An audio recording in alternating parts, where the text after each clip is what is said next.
बहुत ही दुखद घटना है, बहुत अफसोसनाक है। इंसानियत शर्मसार हुई है, इंसानियत का कत्ल है।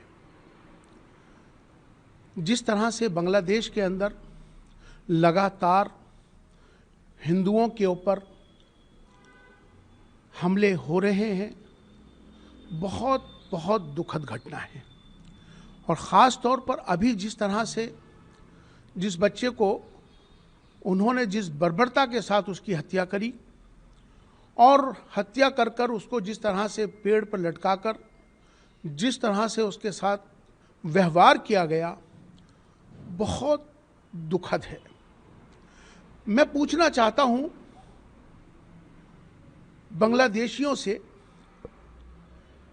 वो बांग्लादेशी जिनके ऊपर हमेशा से भारत ने एहसान किया, वो एहसान फरामोश बांग्लादेशी भूल गए कि जिस तरह से भारत ने इंफ्रास्ट्रक्चर हो या कोई भी आर्थिक मदद हो, हर तरह से भारत उनके साथ खड़ा रहा। आज ये वो जिस तरह के व्यवहार कर रहे हैं, बहुत अफसोस की बात है। कहाँ गई वो ह्यूमन राइट्स की ऑर्गेनाइजेशंस जो इंसानियत के लिए, ह्यूमन राइट्स के लिए आवाज़ उठाती हैं? आज क्यों नहीं बोल रही? मैं तमाम ऑर्गेनाइजेशन से, मुस्लिम ऑर्गेनाइजेशंस हों या ह्यूमन राइट्स की ऑर्गेनाइजेशंस हों, आज उनको आगे आना चाहिए।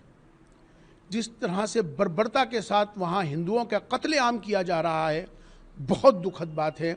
मैं UNHRC, यूनाइटेड नेशन की ह्यूमन राइट्स काउंसिल से अपील करना चाहता हूँ कि वो फ़ौरन दखल दे बांग्लादेश के अंदर। और जिस तरह से आज इंसानियत का कत्ल हो रहा है, वो इस्लाम के मानने वाले हैं तमाम बांग्लादेश के मुसलमान।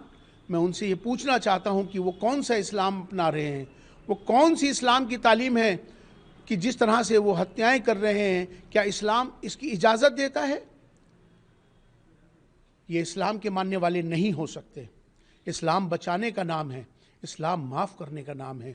आज जिस तरह से बांग्लादेश के अंदर हो रहा है, मुझे लगता है कि हमारे देश के प्रधानमंत्री श्री नरेंद्र मोदी जी को और हमारे देश के गृह मंत्री जी से भी मेरा कहना है कि फ़ौरन इंटरवीन होना चाहिए और बांग्लादेश के अंदर जो हिंदुओं के साथ, अल्पसंख्यकों के साथ जो हत्याएं हो रही हैं, उनके साथ जो जुल्म ज़्यादती हो रही है, उसको फौरी तौर पर रोका जाए। देखिए, मैं बहुत पहले से इस बात को कहते चला आ रहा हूं कि बांग्लादेश के हिंदुओं के साथ जुल्म हो रहा है। और अब तक जो है सिर्फ हमारे भारत में, चाहे वो हमारे देश के प्रधानमंत्री हों या उत्तर प्रदेश के मुख्यमंत्री हों, ये सिर्फ यहाँ बयानबाजी कर रहे हैं। एक टेलीफोन लगाने की ज़रूरत है प्राइम मिनिस्टर मोदी को कि यूनुस बहुत हो चुका है। अब किसी बच्चे की मौत नहीं होनी चाहिए, किसी हिंदू के घर पे हमला नहीं होनी चाहिए। उसी दिन से हमला बंद हो जाएगा। लेकिन ये सिर्फ बयानबाजी करते हैं। मैं शुरू से इस बात को कहता चला आ रहा हूं। मैं जब मंदिरों पे हमले हुए थे, मैं जब से कह रहा हूं और मैं यूनुस सरकार से कहूंगा कि पाकिस्तान के बहकावे में ना आए। पाकिस्तान आतंकी मुल्क है, तुम हमारे पड़ोसी हो, तुम्हें हमसे रोजी रोटी तुम्हारी चलती है, मत हिंदुओं के साथ कोई जुल्म करो। ये गलत है, ना तो इस्लामी तरीका है ये और ना ये कानून कहता है। सबको बराबर देखो। बहुत बुरा हुआ है, बिल्कुल गलत है, इंसानियत के सख्त खिलाफ है, हरगिज़ नहीं होना चाहिए और ऐसे लोगों के खिलाफ सख्त से सख्त कानूनी कार्रवाई होनी चाहिए।